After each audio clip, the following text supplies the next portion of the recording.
ہماری تحریکیں جن عظیم الشان مقاصد کو اپنا نصب العین بنا کر اٹھتی ہیں، طویل عرصہ گزر جانے کے بعد ان مقاصد کا شعور کبھی کبھی دھندلا بھی جاتا ہے اور وقتی اور ہنگامی نوعیت کی چیزیں وسائل اور وقت کا زیادہ حصہ اپنے لیے صرف کرنے پر مجبور سی کر دیتی ہیں، لیکن اپنے مقصد کو گردش ایام کی گرد سے صاف کر کے دعوت کے عمل کو اپنی ترجیحات میں رکھنا اور اپنی تنظیم کو اس طور ترتیب دینا کہ دعوت کا عمل ہر شخص کو اپنے دامن میں سمیٹ لے، ایسا لاہ عمل اختیار کرنا کہ قوی ایمان والے اور کمزور ایمان والے، اعلیٰ دینی معیار کے حامل اور اوسط اور کم تربیت یافتہ لوگ، یہ سب کے سب اسلامی انقلاب کی تحریک کا ہراول دستہ بن جائیں، ان سب کی صلاحیتیں ہمارے کام آ جائیں۔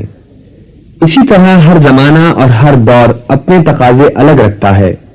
ایک کامیاب دائی کی طرح اپنے دور کے تقاضوں اور نئے چیلنجز پر اجتہادانہ نگاہ ڈالتے ہوئے اسلامی تحریک کو کس طرح آگے بڑھایا جائے، ان سب سوالات کا جواب ممتاز عالم دین محترم خرم مراد نے اپنے اس لیکچر میں دیا ہے۔ آئیے ہم سنتے ہیں دعوت اور نئی جہتیں۔ الحمدللہ رب العالمین والصلاة والسلام علی رسولہ الکریم، اما بعد فاعوذ باللہ من الشیطان الرجیم، بسم اللہ الرحمن الرحیم۔ محترم ناظم اعلیٰ اسلامی جمعیت طلباء پاکستان اور میرے عزیز بھائیوں، ہماری دعوت ایک ازلی اور ابدی دعوت ہے۔ یہ کم سے کم اتنی قدیم تو ضرور ہے جب سے لوح محفوظ پر اللہ تعالیٰ کی ہدایت اور اس کی کتاب محفوظ کر دی گئی۔ یا زیادہ سے زیادہ اتنی قدیم بھی ضرور ہے جب اس ہدایت کا آخری پیغام خدا کے آخری نبی سرور کائنات محمد رسول اللہ صلی اللہ علیہ وسلم پر نازل ہوا۔ اس لحاظ سے دعوت کی نئی جہت سے کیا مراد ہو سکتی ہے، اس پر میں کافی دیر تک سوچتا رہا۔ دعوت کا عمل چند عناصر پر مشتمل ہے۔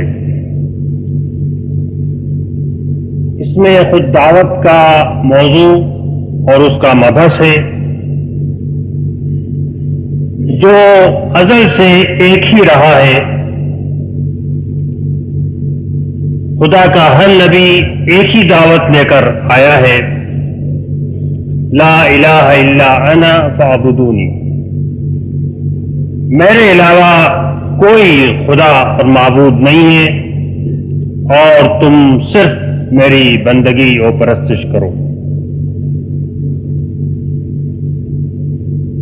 لیکن اس دعوت کے اجزاء ایک سے زائد رہے ہیں۔ ان اجزاء کے درمیان تقدیم و تاخیر بھی ہوئی ہے اور ترجیحات کا نظام بھی بدلتا رہا ہے۔ کسی پر زور و تاکید کبھی کم ہوا ہے اور کبھی زیادہ، پھر اسلوب اور زبان میں بھی فرق واقع ہوتا گیا ہے۔ ہر نبی وہی دعوت لے کر آیا، لیکن اس نے اپنے معاشرے سے اور اپنی قوم سے اس کی روایات، اس کی تاریخ، اس کی ثقافت، اس کے عقائد، اس کے حالات اور اس کی زبان کے اندر بات کی۔ اس لحاظ سے کبھی عبودیت الہی کی دعوت کے ساتھ بلند و بالا عمارتیں تعمیر کرنے کے خلاف بھی نکیر کی گئی۔ کبھی امپیریلسٹ طاقت بن کر دنیا کی کمزور قوموں کو دبانے کے خلاف بھی آواز بلند کی گئی. کبھی جنسی رویوں میں بے اعتدالی پر متنبہ کیا گیا، کبھی معاشی معاملات میں عدل اور انصاف سے ہٹ کر روش کو بدلنے کی دعوت دی گئی، اور کبھی وقت کے فرائض کے دربار میں کھڑے ہو کر اپنی قوم کی آزادی کا مطالبہ بھی کیا گیا، اور کبھی بگڑی ہوئی مسلمان قوم کے عقائد اور اعمال اور خدا کی طرف سے سپرد کردہ مشن میں ان کی کوتاہیوں پر ان کو پکارا گیا اور اصلاح کی طرف متوجہ کیا گیا.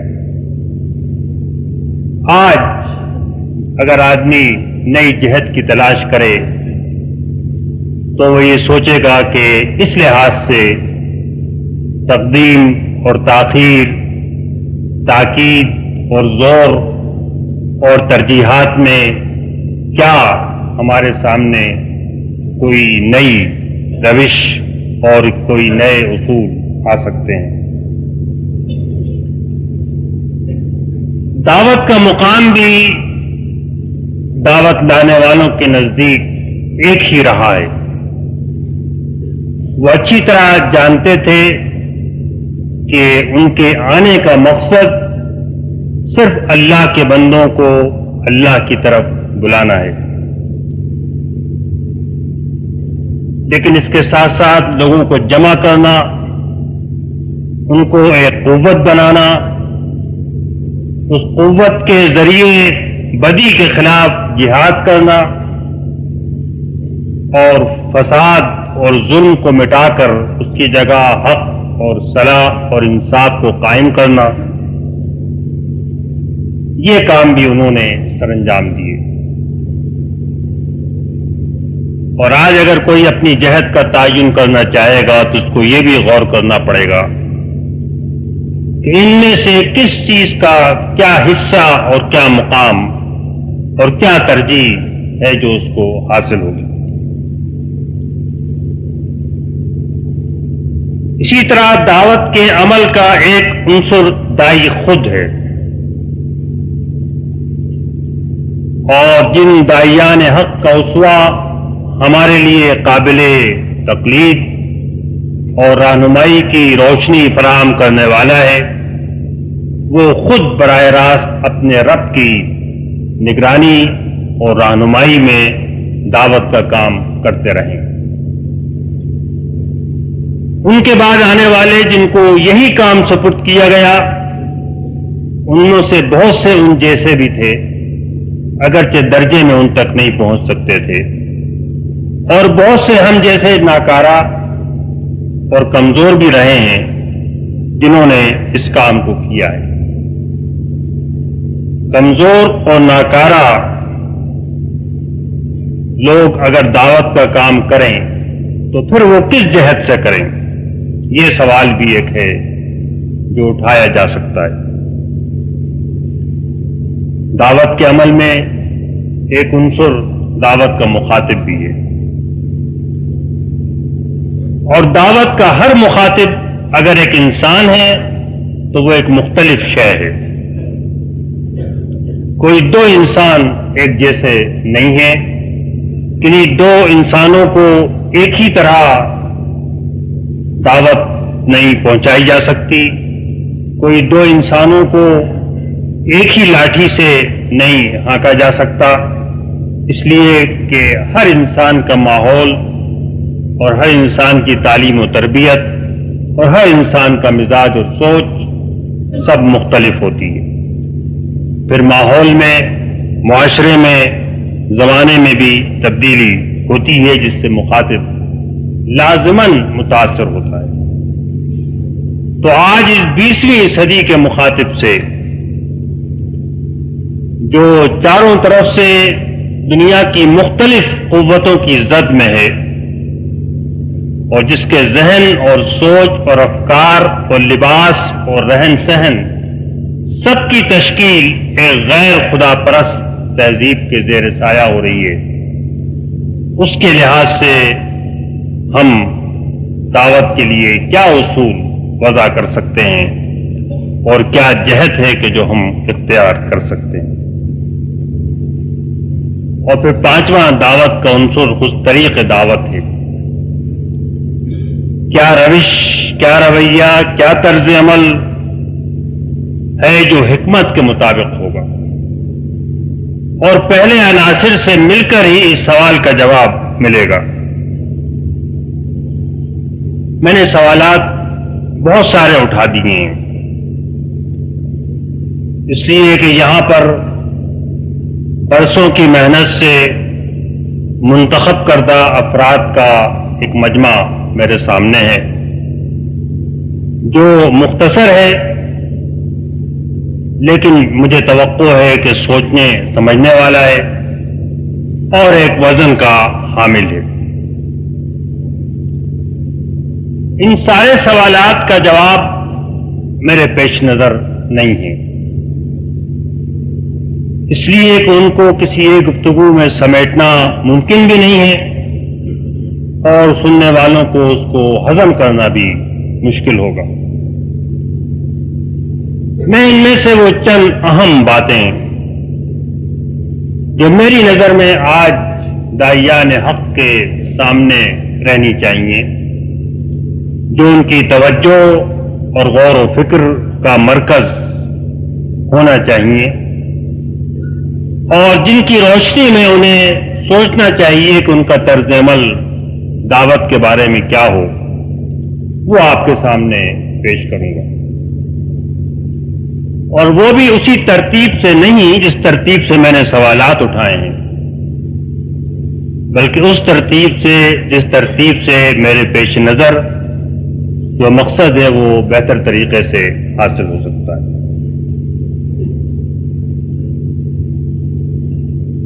سب سے پہلی چیز،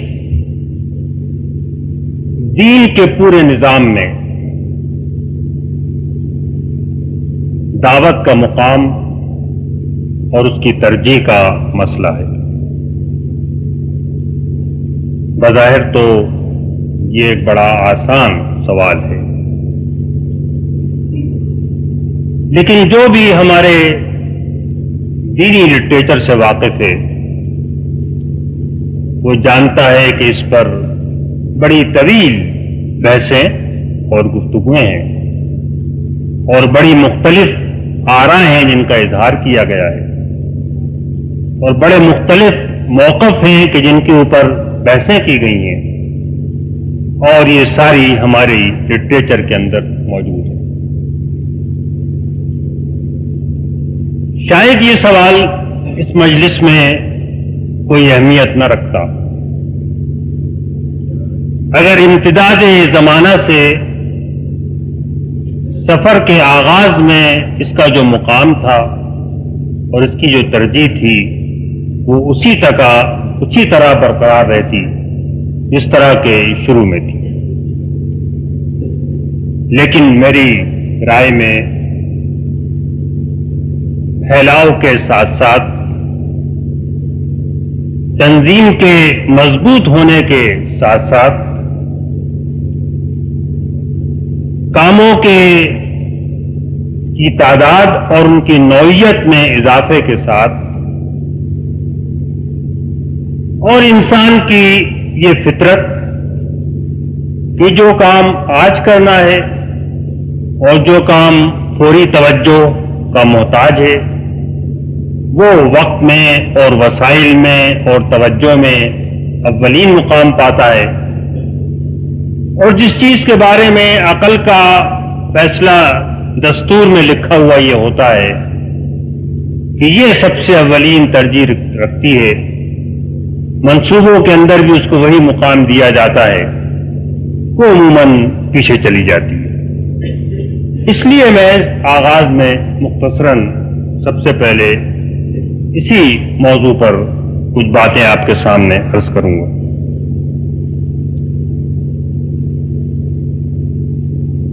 دعوت کا لفظ جب ہم بولتے ہیں ایک اس کا بڑا وسیع مفہوم ہے۔ اپنے نفس کو نیکی کی دعوت دینا یہ بھی دعوت ہے، اور دوسروں کو نیکی کی طرف بلانا یہ بھی دعوت ہے۔ اس لحاظ سے پھر کوئی چیز بھی ایسی نہیں ہے جو دعوت کے دائرے سے باہر ہو، اور جو اپنے آپ کو بھول جائے اور خود کو دعوت نہ دے اور خود کو نہ پکارے اور نہ بلائے اور اس کو نہ اکسائے کہ وہ صحیح راہ پر آئے اور صرف دوسروں ہی کے سامنے واز کہتا پھرے،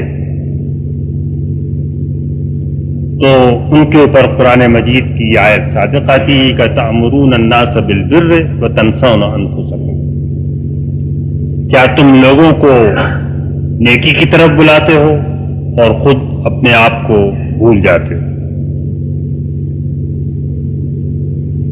دعوت کے طریقوں کے اندر قول بھی شامل ہے اور عمل بھی شامل ہے،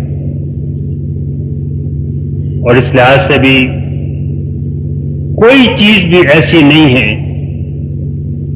جو شاید دعوت کے دائرے سے باہر کی جا سکتی ہے، اور دعوت کا عمل انفرادی طور پر بھی ہو سکتا ہے اور اجتماعی طور پر بھی ہو سکتا ہے۔ اتنی جامع تعریف کے ساتھ تو شاید گفتگو بڑی مشکل ہوگی، اس لیے شاید بہتر یہ ہوگا کہ ہم اس کو ذرا مختصر کریں، اور یہاں پر ہم دعوت سے مراد صرف وہ حصہ لیں جس کا مقصد دوسروں کو اللہ کی طرف بلانا، اللہ سے جوڑنا، اللہ سے ملاقات کے لیے تیاری کرنے پر آمادہ کرنا، زندگی میں وہ روش، وہ طرز عمل اور وہ اخلاق اختیار کرنا جو اللہ کو محبوب ہے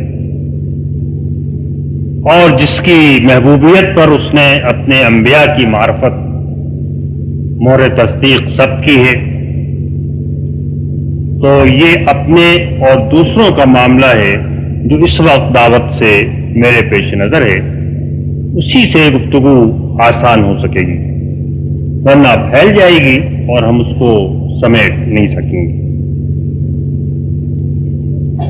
اس لحاظ سے اگر آپ غور کریں تو جس پہلو سے بھی آپ دیکھیں تو دعوت بہت سارے کاموں میں سے ایک کام نہیں ہے، اور بہت سارے مقاصد میں سے ایک مقصد بھی نہیں ہے، اور بہت ساری ترجیحات میں سے ایک قابل ترجیح شے بھی نہیں ہے،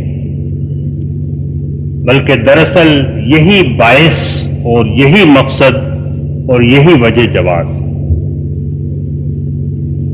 اس لیے کہ اللہ تعالیٰ نے اپنے رسول جب بھیجے تو انہوں نے بہت سارے کام کیے، لیکن اس نے ان کے لیے ایک ہی لقب آخر تک سب سے زیادہ پسند کیا اور اس کو بیان کیا، اور وہ رسول تھا۔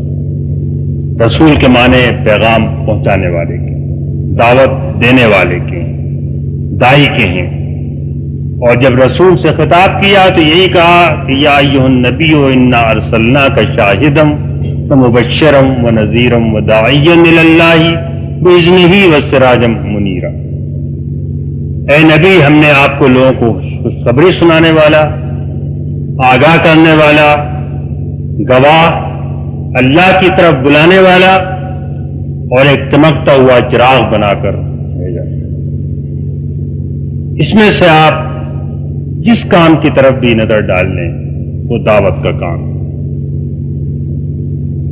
تو رسالت کا تو فریضہ یہ ہے، اور اللہ تعالیٰ نے یہ صاف صاف فرما دیا تھا کہ جو کچھ بھی تم کو دیا گیا ہے اس کو پہنچاؤ، بلغ، اور اگر تم نے نہیں پہنچایا، تم نے یہ کام نہیں کیا، فما بلغت رسالتہ، پھر تم نے اس کے پیغام کو پہنچانے کا حق ادا نہیں کیا۔ اور اگر آپ پھر تحریک پر غور کریں تو تحریک تو اس کے علاوہ اور کوئی مقصد اپنے سامنے رکھ ہی نہیں سکتی کہ وہ دعوت کے لیے وجود میں آئی. ہر چیز اسی لیے ہے، تنظیم بھی اسی لیے ہے، اجتماعات بھی اسی لیے ہیں، ساری سرگرمیاں بھی اسی لیے ہیں کہ اللہ کی بات اللہ کے بندوں تک پہنچے. مصولیت اگر اللہ کے نزدیک ہے تو وہ بھی صرف اسی کی ہے. وہ یہ سوال نہیں کرے گا کہ تم نے اسلامی نظام قائم کیا یا نہیں کیا، شریعت نافذ کی یا نہیں کی، حکومت الہیہ بنائی یا نہ بنائی، اسلامی ریاست تم وجود میں لائے یا نہ لائے. لیکن وَلَنَسْأَلَنَّ الْمُرْسَلِينَ، جن کو بھیجا ہے ان سے ہم یہ ضرور پوچھیں گے کہ تم نے ہمارے پیغام کو پہنچانے کا حق کہاں تک ادا کیا. اور نبی کریم علیہ الصلوۃ والسلام نے بھی آخری شہادت اسی بات کی لی کہ میں نے پہنچا دیا، تبلیغ کر دی. تو مصولیت بھی صرف اسی کی ہے، اور تحریک کی حد تک تو تحریک کا، حرکت کا کوئی جواز نہیں ہے سوائے اس کے کہ وہ دعوت کا پیغام دوسروں تک پہنچائے.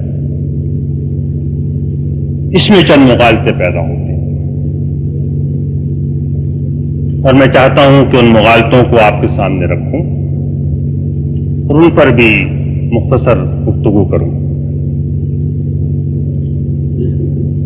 ایک مغالطہ یہ پیدا ہوتا ہے کہ دعوت کا کام تو دراصل فرد اور فرد کے درمیان ایک طویل رابطے کا کام ہے. اس کے علاوہ دعوت کا کوئی کام جس میں بڑے بڑے اجتماعات کو، بڑے بڑے گروہوں کو، پوری کی پوری قوموں کو مخاطب کیا جائے، یہ دراصل بیج ڈالنے کے مترادف ہے زمین کے اندر، جن کی کوئی کھیتی باڑی اور نگہداشت نہ ہو سکتی. انبیاء اکرام کا اسوہ یہ بتاتا ہے کہ یہ تو دعوت کا صرف ایک پہلو تھا کہ فرد فرد تک پہنچے، اس سے رابطہ قائم کرے، اس کو دعوت تک لے کر آئے.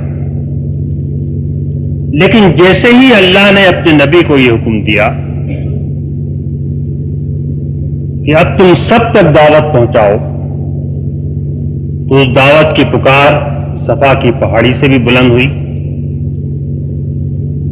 اس دعوت کی پکار کے لیے گھر میں سرداروں کو دعوت پر بھی جمع کیا گیا. اس دعوت کے لیے عکاس کے میلے میں کارنر میٹنگز بھی ہوئی، جہاں جگہ جگہ کھڑے ہو کر یہی تقریر ہوئی، یہی خطاب ہوا، اور یہی بیج بکھیرے جاتے رہے. جس کے کان میں پڑ جائے، جس کے دل میں جڑ پکڑ لے، جو اس کو قبول کر لے فبیہا، نہ کرے تو جیسا میں ابھی آپ کو بتاؤں گا کہ دعوت کی فطرت کا تقاضا یہ ہے کہ وہ اپنے آپ کو محدود نہیں کر سکتے. اور جو یہ سمجھتے ہیں کہ دراصل تو دعوت کا کام وہی ہے کہ جو فرد فرد کے ساتھ کرے، وہ میرا خیال ہے کہ انبیاء اکرام کا جو طریق دعوت تھا اس کو نظر انداز کر کے بات کرتے ہیں. اسی سے ملتا جلتا ایک مغالطہ یہ بھی ہے کہ دعوت کا کام استحکام کے ساتھ ایک توازن کے مطابق ہونا چاہیے. جتنی دعوت پھیلے اتنا ہی استحکام ہو، جتنا استحکام ہو اتنی ہی دعوت پھیلائی جائے، ورنہ رک جائے آدمی. یہ بات بھی انبیاء اکرام کے اسوے سے ظاہر نہیں ہوتی. اور پھر جیسا میں نے عرض کیا، ابھی جب میں آپ کے سامنے دعوت کی فطرت نوعیت رکھوں گا تو آپ اچھی طرح اس بات کو سمجھ جائیں گے کہ ایسا کیوں. استحکام دعوت سے بالکل ایک الگ مقصد ہے. دعوت کا مقصد استحکام نہیں ہے، بلکہ دعوت کا مقصد تو یہ ہے کہ اللہ نے اپنے پیغام کی جو امانت سپرد کی ہے، جس امانت پر ہر آدمی کی نجات کا انحصار ہے، وہ ہر آدمی تک پہنچنا چاہیے۔ اس کو ماننا یا نہ ماننا یہ اس کا کام ہے، اس کے پیچھے چلنا یا اس کو رد کر دینا یہ اس کا فیصلہ ہے، لیکن دائی استحکام کی خاطر دعوت کے کام کو ترک کر کے نہیں بیٹھ سکتے۔ اسی طرح ایک مغالطہ عموماً بحثوں کے اندر اٹھتا ہے دعوت اور تربیت کے درمیان توازن کا، کہ تربیت کم ہو رہی ہے، پھیل زیادہ رہے ہیں، یہ خطرناک علامت ہے۔ حالانکہ ایسا نہیں ہے، ہمارے تو تحریک کی بنیاد میں یہ بات شامل ہے کہ تربیت کا سب سے پہلا سب سے مؤثر ذریعہ دعوت ہے۔ سید مودودی رحمۃ اللہ علیہ کے یہ الفاظ ان کی بہت ابتدائی تقریروں کے اندر موجود ہیں کہ ہماری تربیت کا طریقہ فطری طریقہ ہے، اور اس طریقے کی بنیاد اس بات پر ہے کہ آدمی دعوت کو لے کر کھڑا ہو جائے، اور دعوت کو لے کر جب وہ کھڑا ہو جائے گا تو اس کی تربیت، معاشرہ اور ماحول اور دعوت کا کام خود ہی سب کرتے چلے جائیں گے۔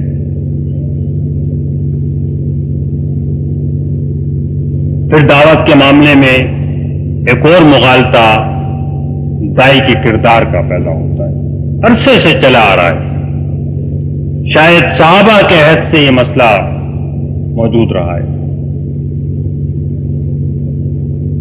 اگر ہمارا کردار اچھا نہیں ہے، دائی کا اپنا کردار ابھی کسی معیار پہ نہیں پہنچا، تو کیا وہ دعوت کا کام کر سکتا ہے؟ اس پر شاید سب سے تفصیل سے بحث امام غزالی رحمۃ اللہ علیہ نے اپنی کتاب احیاء العلوم میں امر بالمعروف اور نہی عن المنکر کے تحت کی۔ اس بحث کو یہاں دہرانے کی ضرورت نہیں ہے، لیکن 2 جملوں میں انہوں نے پورا مسئلہ یوں حل کیا ہے۔ وہ سوال اٹھاتے ہیں کہ ایک فاسق آدمی جو خود شراب پیتا ہو امر بالمعروف اور نہی عن المنکر کا کام کر سکتا ہے؟ کرنا چاہیے، اور وہ کسی دوسرے کو کہ شراب پینے سے اس کو روکنا جائز ہے، اس کے لیے صحیح ہے؟ یہ سوال وہ اٹھاتے ہیں، تفصیلی بحث کرتے ہیں، اور اس کے بعد کہتے ہیں کہ آدمی کے لیے 2 حکم ہیں۔ ایک حکم یہ ہے کہ وہ شراب نہ پیے، یہ اپنی جگہ پر علیحدہ حکم ہے، اور ایک حکم یہ ہے کہ وہ دوسروں کو شراب پینے سے روکے، وَأَمُرْ بِالْمَعْرُوفِ وَنَهِ عَنِ الْمُنكَرِ، یہ ایک دوسرا حکم ہے۔ ایک حکم کی تعمیل نہ کرنے سے دوسرے حکم کی تعمیل نہ کرنے کا جواز پیدا نہیں ہو سکتا۔ اگر آدمی روزہ نہیں رکھتا تو نماز بھی نہ پڑھے، یہ کوئی نہیں کہہ سکتا۔ تو کوئی آدمی روزہ نہیں رکھتا تو وہ حج بھی نہ کرے، یہ بھی کوئی آدمی نہیں کہہ سکتا۔ ممکن ہے اس کی بات قبول نہ ہو، اس کی بات میں اثر نہ ہو، لوگ کہیں کہ تم کیسے ہم کو کہنے کے لیے کھڑے ہو گئے جب تم خود شراب پیتے ہو، لیکن دونوں فرض اپنی جگہ پر الگ الگ ہیں، اور ایک فرض کو نہ کرنے سے دوسرا فرض ثابت نہیں ہو سکتا۔ بحث تفصیلی ہے، میں نے اس کو سمیٹ کر 2 جملوں میں آپ کے سامنے بیان کر دیا۔ ایک مغالطہ اپنی صلاحیت کا بھی پیدا ہوتا ہے۔ آج کا زمانہ ہے، 20ویں صدی ہے، پیچیدہ مسائل ہیں، طرح طرح کی بحثیں اٹھتی ہیں۔ کیا جب تک ہمارے اندر اتنا علم نہ ہو، اتنی صلاحیت نہ ہو، اتنی استعداد نہ ہو، اس وقت تک ہم دعوت کا کام کر سکتے ہیں؟ اس کا جواب تو اس حدیث میں بہت واضح طور پہ آ گیا ہے کہ بلغوا انی ولو کان آیا۔ ایک آیت بھی اگر تم کو معلوم ہے، تم جانتے ہو، اس کو پہنچاؤ۔ یہ نہیں کہ تم سارے فلسفے اور سارے علوم سے واقف ہو جب تم دعوت کا کام کر سکتے ہو، بلکہ اگر تھوڑی سی بھی پھر ایک اور مغالطہ جو پیدا ہوتا ہے وہ یہ ہے کہ دعوت کا کام سست روی کے ساتھ آہستہ آہستہ قدم جما کر کام کو مستحکم کرتے ہوئے کرنا چاہیے. اس میں عجلت جو ہے، کہا کہ کسی ایک ملک میں اسلامی انقلاب کامیاب نہیں ہو سکتا جب تک کہ بین الاقوامی رائے عامہ اس کے لیے تیار نہ ہو، جب تک کہ اربوں آدمی ہماری دعوت سے واقف نہ ہو اور کروڑوں آدمی اس کی حمایت کے لیے تیار نہ ہو، اس وقت تک کسی ایک ملک میں بھی اسلامی انقلاب نہیں آ سکتا. تو طریقہ کار کا تقاضا بھی یہ ہے، اس لیے کہ جو تبدیلی بھی ہمارے پیش نظر ہے، جس کے لیے ہم استحکام چاہتے ہیں، تنظیم چاہتے ہیں، تربیت چاہتے ہیں، ایک کھڑے لوگوں کا گروہ چاہتے ہیں، اس سب کا مقصد کیا ہے؟ اس کا مقصد یہ ہے کہ نظام فاسد کی جگہ نظام حق قائم ہے. یہ نظام حق کن لوگوں کے ذریعے قائم ہوگا؟ یہ نظام حق انسانوں کے ذریعے قائم ہوگا. اللہ کی نصرت اور مومنین کی جماعت، یہ وہ دو وسائل ہیں جن سے کہ بالآخر فتح نصیب ہوگی. هو الذی ایدک بنصرہ وبالمؤمنین، اللہ نے آپ کی مدد فرمائی اپنی نصرت سے اور مومنین کی جماعت سے. یا ایھا النبی حسبک اللہ ومن اتبعک من المؤمنین، اے نبی آپ کے لیے اللہ اور وہ مومن جو آپ کا اتباع کرتے ہیں وہ کافی.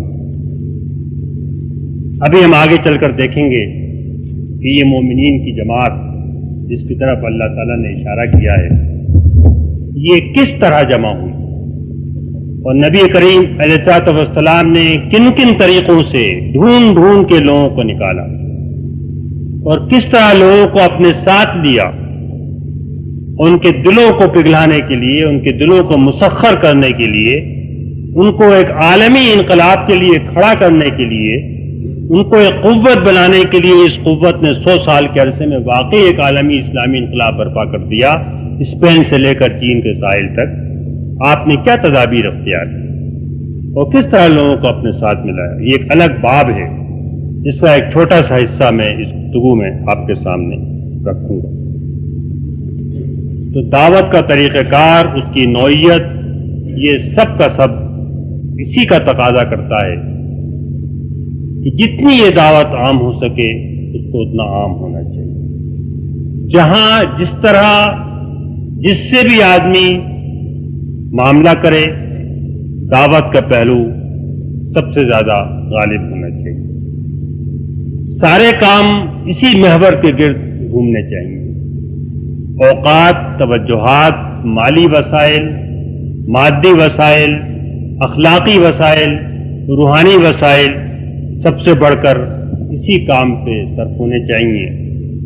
ورنہ جو تحریک نام رکھے ہوئے ہیں وہ بھی دریا بننے کے بجائے ایک مدت گزرنے کے بعد خاک کا رزق بن جائیں گے. تیسرا سوال جو میں آپ کے سامنے اٹھاؤں گا وہ یہ ہے کہ داعی کی اپنی سوچ میں، طریقہ کار میں، حکمت عملی میں، تدابیر میں وہ چند اہم بنیادی باتیں کیا ہیں جن کو ہمارے سامنے آج کے دور میں رہنا چاہیے. پہلی بنیادی بات جو دراصل سارے دین کی اور دعوت دین کی بنیاد ہے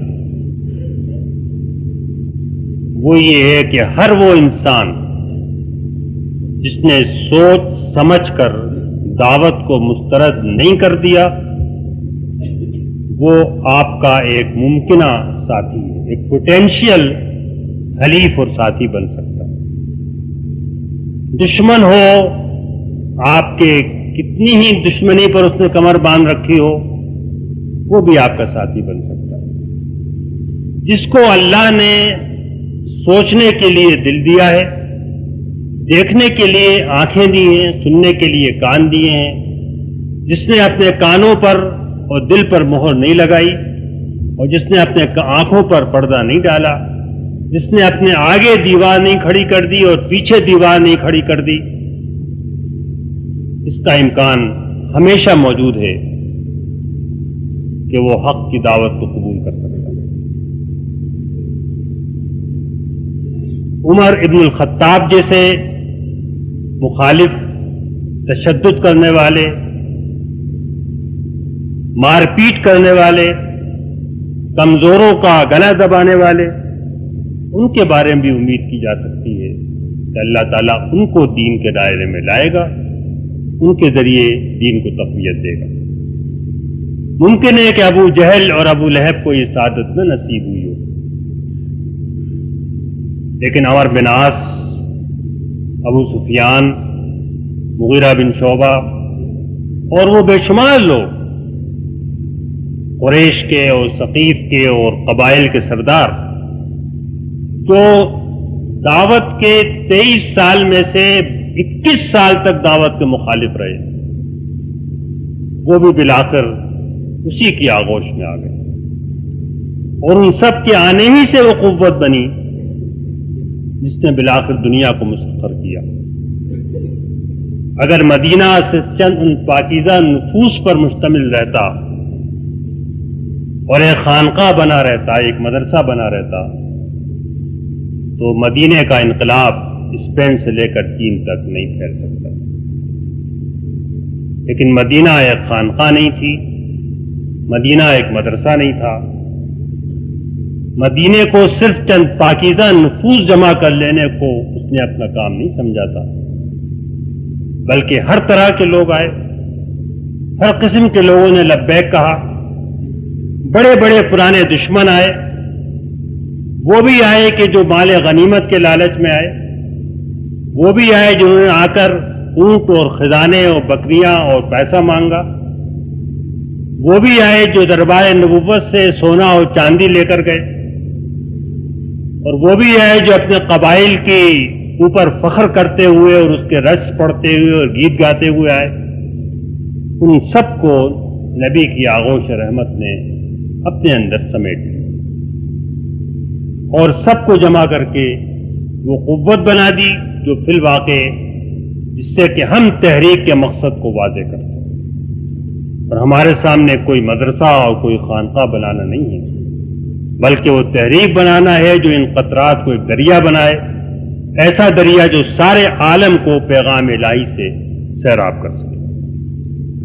تو ہر انسان ممکنہ ساتھی ہے، بلکہ وہ لوگ جو جاہلیت میں پیش ہیں وہی اسلام کے اندر بھی آ کر قیادت میں پیش ہو سکتے ہیں۔ خیارکم فی الجاہلیت خیارکم فی الاسلام۔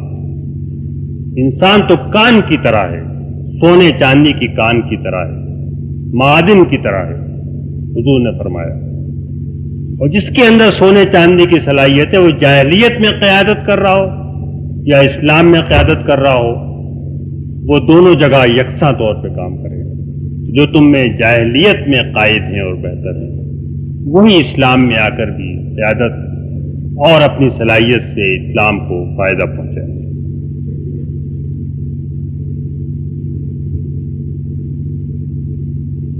اسی عام دعوت کا اور اس چیز کا تقاضا کہ ہر شخص ایک ممکن ساتھی ہے، اسی کا یہ تقاضا تھا کہ جو جتنا آ جائے اس کو اتنا قبول کر دیا جائے،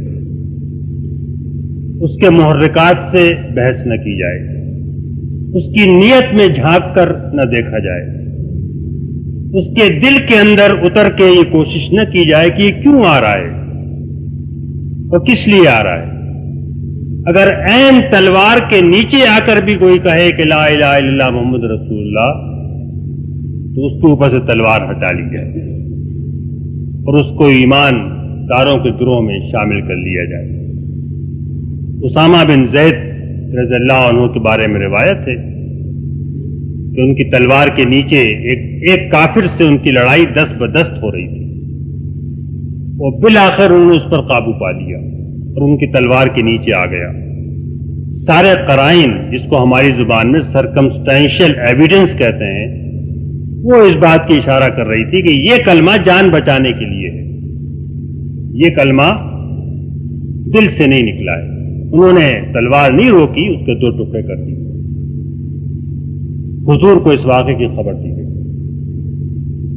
راوی بیان کرتا ہے کہ آپ کے چہرے پر غصے کی لہر دوڑ گئی۔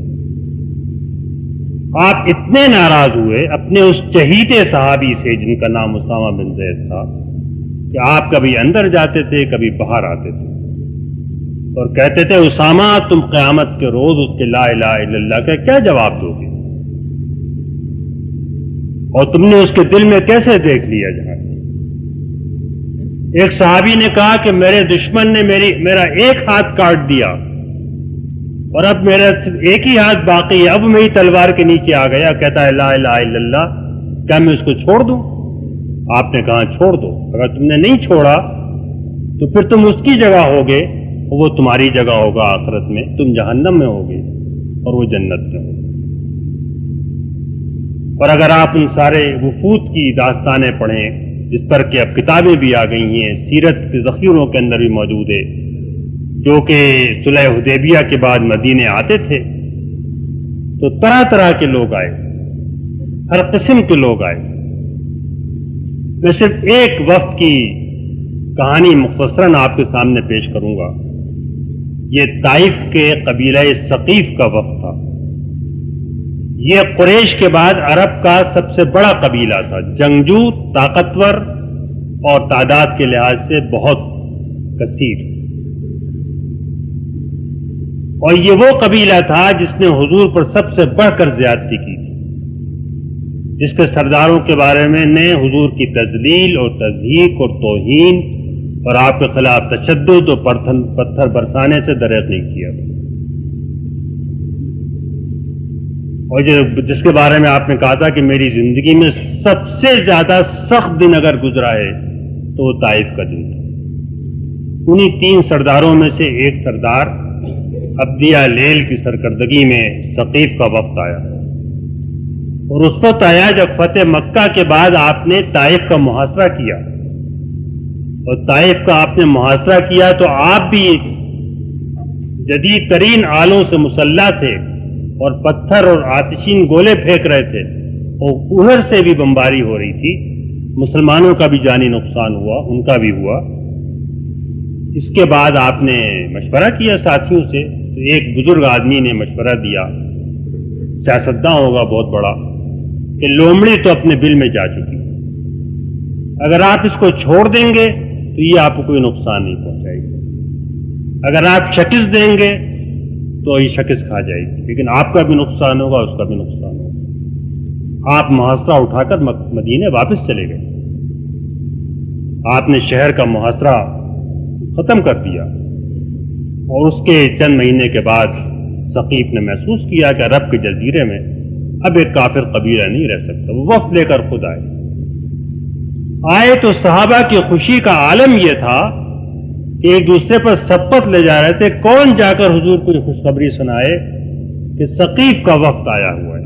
مغیرہ بن شعبہ دوڑے، ابوبکر صدیق دوڑے، انہوں نے قسم دی کہ نہیں تم رک جاؤ، میں جا کر حضور کو یہ خوشخبری سناؤں۔ حضور خوشخبری پہنچی تو آپ نے مسجد نبوی میں ان کے لیے خیمے گڑوا دیے۔ جو وفد آتا تھا اس کے لیے بڑی ضیافت کے سامان ہوتے تھے، ان کو تحائف دیے جاتے تھے، بعض دفعہ وفد کے ایک ایک رکن کو 5 اوقیہ چاندی دی جاتی تھی، وفد کے لیڈرز کو زیادہ چاندی دی جاتی تھی۔ یہ تو ہر وفد کے ساتھ معاملہ تھا، لیکن یہ ثقیف کا وفد تھا جس کے اوپر کہ آئندہ اسلام کی قوت کا انحصار تھا۔ آپ نے مسجد نبوی میں ان کے خیمے گڑوا دیے، ان کی بڑی ضیافت کی، مہمانداری کی۔ روز عشاء کے بعد جا کے آپ بیٹھ جاتے تھے، بات کرتے تھے۔ انہوں نے شرائط عائد کرنا شروع کی۔ حضور کیا ہم کو زنا کی اجازت ہوگی؟ حضور کیا ہم سود کھا سکیں گے؟ اور کئی شرائط انہوں نے عائد کی، آپ سب سے انکار کرتے رہے، نہیں یہ تو نہیں ہو سکتا۔ آخر میں کہا اچھا ہم زکوٰۃ نہیں دیں گے اور جہاد ہم پہ سے معاف ہونا چاہیے۔ آپ نے کہا اچھا یہ میں تمہاری 2 شرطیں مان دیتا ہوں۔ یہ ہم آپ نہیں مان سکتے، حضور ہی مان سکتے تھے، اس لیے کہ آپ خود شارع تھے۔ آپ نے کہا اچھا یہ 2 شرطیں میں مان دیتا ہوں، زکوٰۃ مت دینا، جہاد مت کرنا۔ اور پھر آپ نے ایک صحابی جو راوی ہیں فرمایا کہ جب یہ مسلمان ہو جائیں گے تو 1 سال میں زکوٰۃ بھی دیں گے اور جہاد بھی کریں گے۔ اس حکمت کے تحت آپ نے ان کی 2 شرطیں منظور کر لی، پورا معاہدہ لکھا گیا۔ پھر ان کا ایک بت تھا جس کا نام لات تھا، انہوں نے کہا لات کا کیا بنے گا؟ آپ نے کہا اس کو تو گرایا جائے گا۔ انہوں نے کہا یہ تو نہیں ہو سکتا کہ آپ ہم ایمان لے آئیں، آپ بت کو بھی گرا دیا جائے۔